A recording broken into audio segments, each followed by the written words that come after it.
All right, class. Yes. That was disappointing. I expect better. Let's at least pretend like we want to be here. So we can at least pretend like this is your favorite class. Yeah. At least for my sake, pretend like it's your favorite. So, class. Yes. Thank you. All right, so we're going to be page 51 for today. So, page 51. For our notes. Now, we're going to go through and talk about a couple things right here. So, we're going to talk about factorials and number of Hamiltonian circuits. So the first thing goes right here. Factorials, the exclamation means to multiply by all the natural numbers that came before it. So you're filling in the vocabulary for this.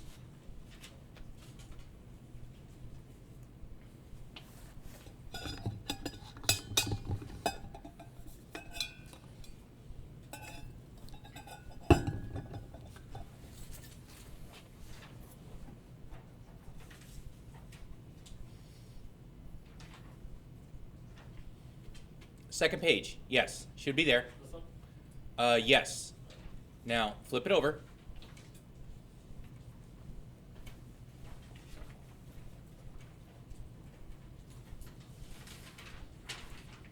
No, this is a homework for 4-5. I think it's this. Oh, it's this one, right?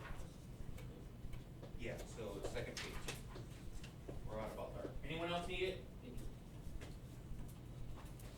you.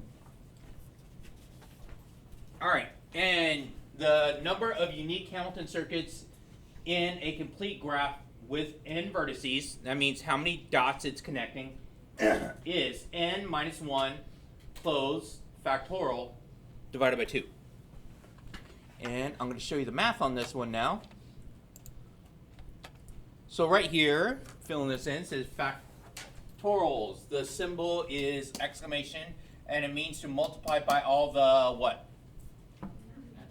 Natural numbers.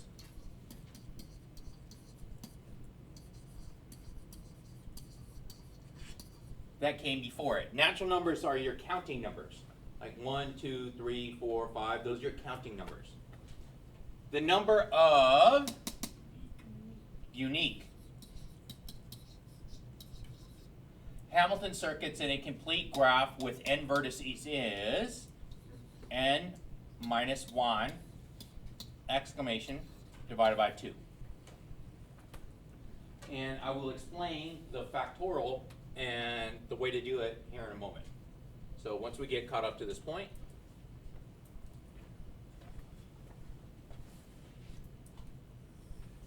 it says right here, example, existence of a Hamilton circuit. For each graph, determine if the graph must have Hamilton circuit. If the graph must have Hamilton circuit, determine how many number of unique circuits it has. So I'm going to try with this one. Let's go. I'm going to start at A.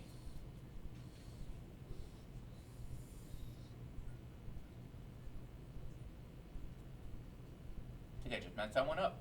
I did.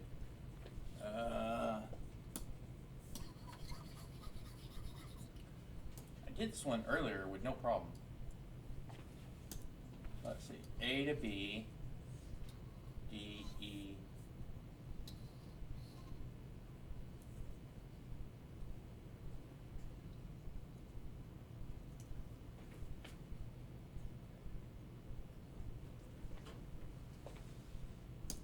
Dang it, I messed it up again, didn't I?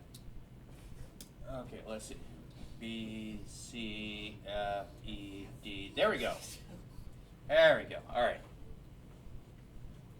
So Hamilton circuits start and end at the same place, and they go through and touch every vertices.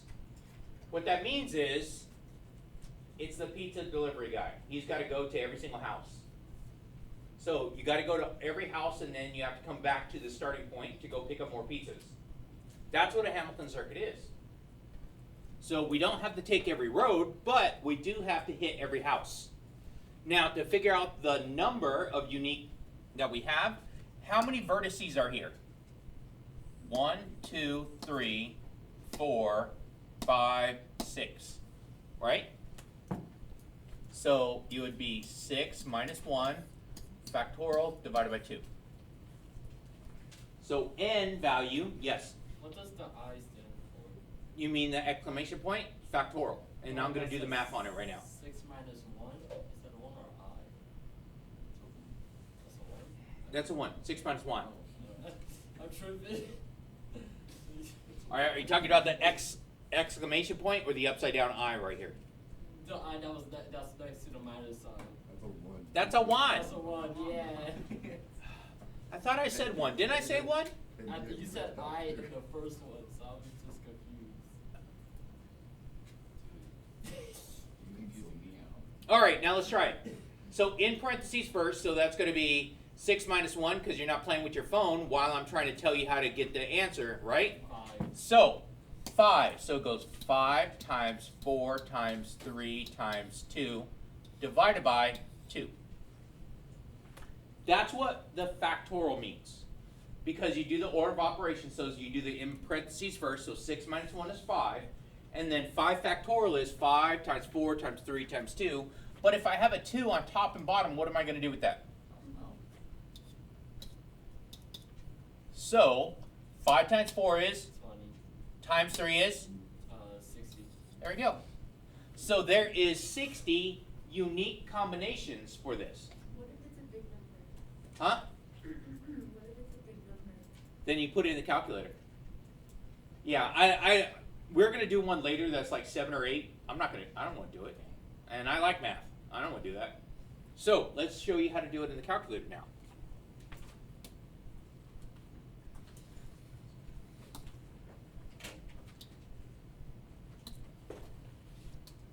There we go. All right, so in the calculator, bring up your scratch pad. Scratch pad, it's right here. It's on the left. And start with control divide. Open your parentheses. Now it was 6, right? So 6 minus 1, the number 1, close parentheses. Now for the factorial, if you look right here where the enter sign is, look at where enter is. Down below that, that gives you a question mark and a exclamation. So it's right there. There's my factorial. It's down here in the bottom. And please make sure you write this in your notes so you remember it later. It's right here. So if you look at my screen, it's the red one. So please have it in your notes, because if you come and ask me during test time, I'm going to be salty with you.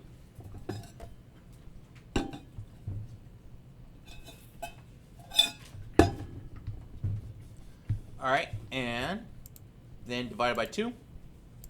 Hit enter. There we go. We get 60. So if you get a really big number, put it in the calculator, because that's the easiest thing to do. And so let's go through and do this next one. Let's see if I could do B without messing it up. I doubt that, though. Let me see. A, C, B. Ooh, hey, look, I did. So I completed a circuit. Completed a Hamilton circuit. I delivered all the pizzas. And now, what is my n value here? It is going to be 4, because there's 4 different vertices here. So 4 minus 1, exclamation, divided by 2, which mathematically turns into 3 times 2 divided by 2. Yeah. So I could cross out the 2's, and you're left with just 3.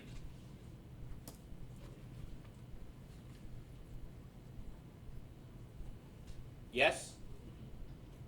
Okay, so now let's do problem C. Problem C, start at A, E, F, R, C, G, H, D, A. There we go. So I completed a circuit. I delivered all the pizzas to all the places that I need to go. And so now let's figure out the number. How many vertices? What would my n be? it's going to be 8. So I'm going to have 8 minus 1, exclamation, over 2. So that's going to be 7 times 6 times 5 times 4 times 3 times 2, all divided by 2. So there's an example of one that I don't want to do. Just plug it in the calculator.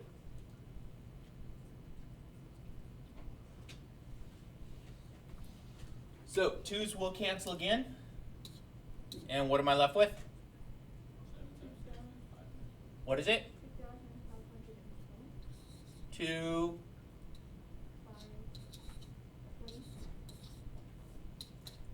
2520? You guys agree? Or, yeah? All right, good. So let's take a look at this next one here. So problem D, got to see if there is a Hamilton circuit first. B, G, C, E, F. There we go. So I got a Hamilton circuit there. I delivered all those pizzas. Now it's time to calculate it. So what is the n value here? 5. So it's going to be 5 minus 1, exclamation, over 2, which the math is 4 times 3 times 2 divided by 2.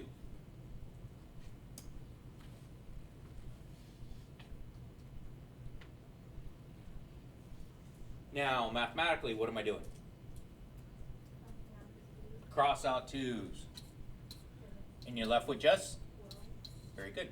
So there's 12 unique combinations there.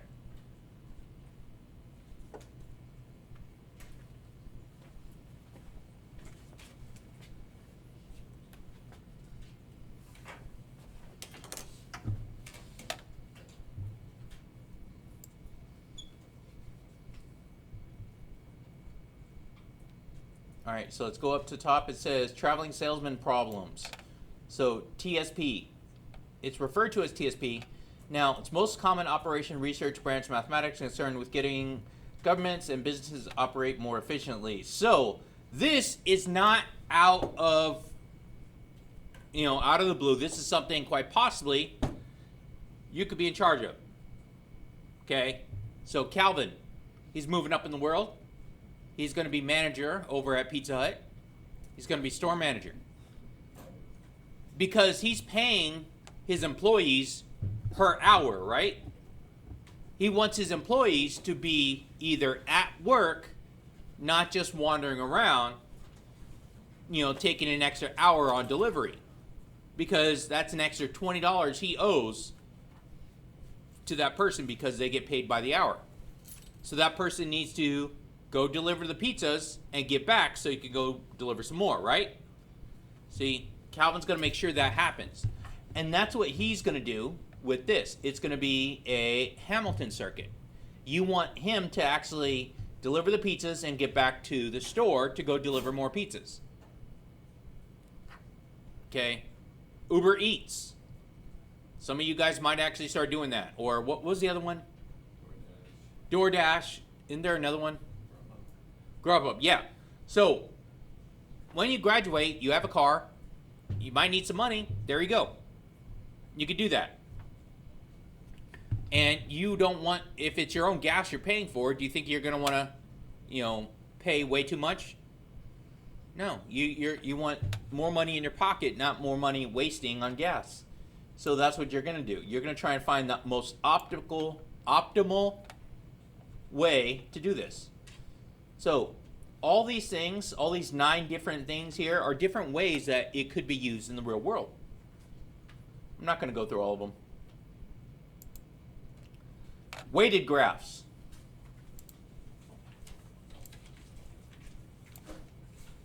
So weighted graph. Oh, let me do something real quick. Save as.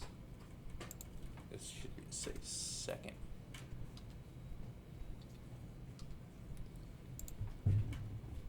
All right, here we go. Weighted graphs. A complete graph with the weights, numbers listed along the edges. Now, planning a vacation. Okay, you'll also route that cuts costs, and minimizing distance will minimize cost of gasoline for the trip. For the internet, you get the inner city driving distance between Chicago, Minneapolis, Cleveland, St. Louis. A graph model shows below. So, how many vertices are there?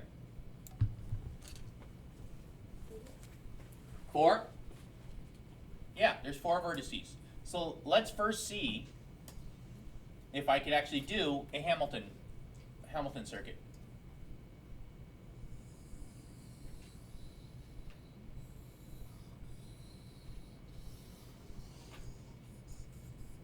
Okay, I do have a Hamilton circuit.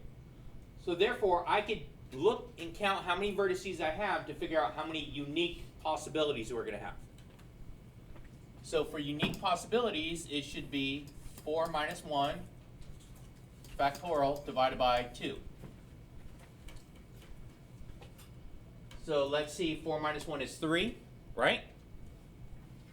3 times 2 divided by 2. So there's 3 different possibilities, right? And what we're going to do here is we're going to brute force by listing all the possibilities. Let's do that. So we have one possibility here. So listing this out, I'm going to do this one in orange. So I'm going to call this one CL, and this one over here is going to be CH. So we're going to go through and list the possibilities. So I start at Cleveland, right? So CL going to Minneapolis. What was the weight there? What was the distance for those? 774, right? So that's what we're doing in this here. So 774, and then I went from Minneapolis to St. Louis, which is going to give me 562. The next one's going to be from St. Louis to Chicago, which is 300, and then I go Chicago to Cleveland is 349, and my total comes out to be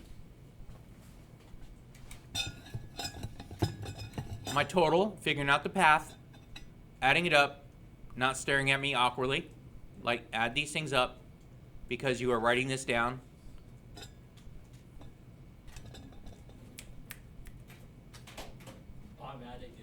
Did you write it? I know, you were supposed to write it all down though.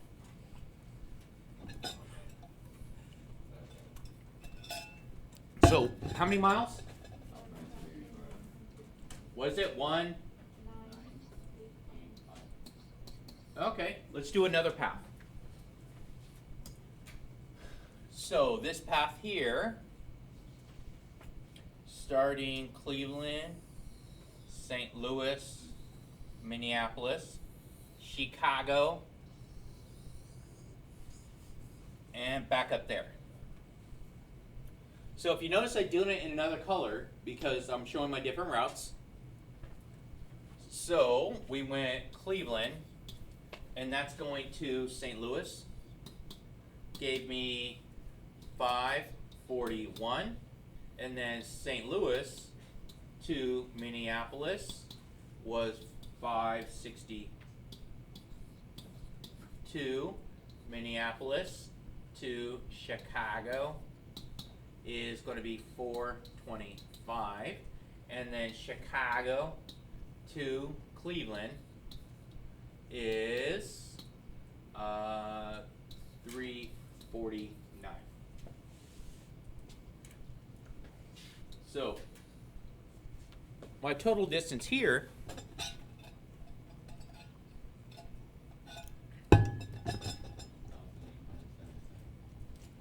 one eight.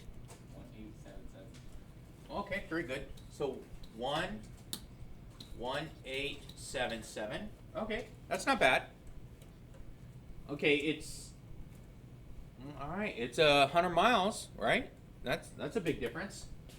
And then my next one is going to be, let's see. So, trying to remember what my last one should be.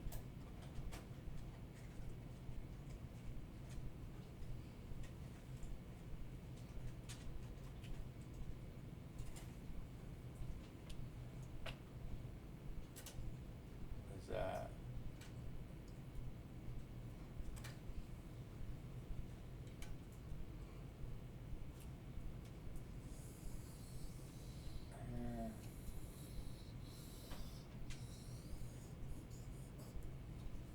I think that's it.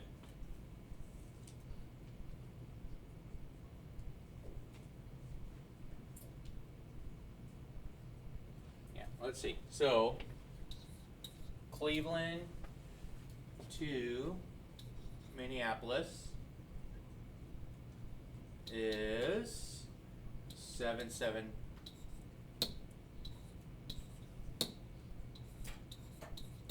And then Minneapolis to Chicago. Minneapolis, Chicago, 425. And then Chicago to St. Louis is 300. And then St. Louis to Cleveland is 541.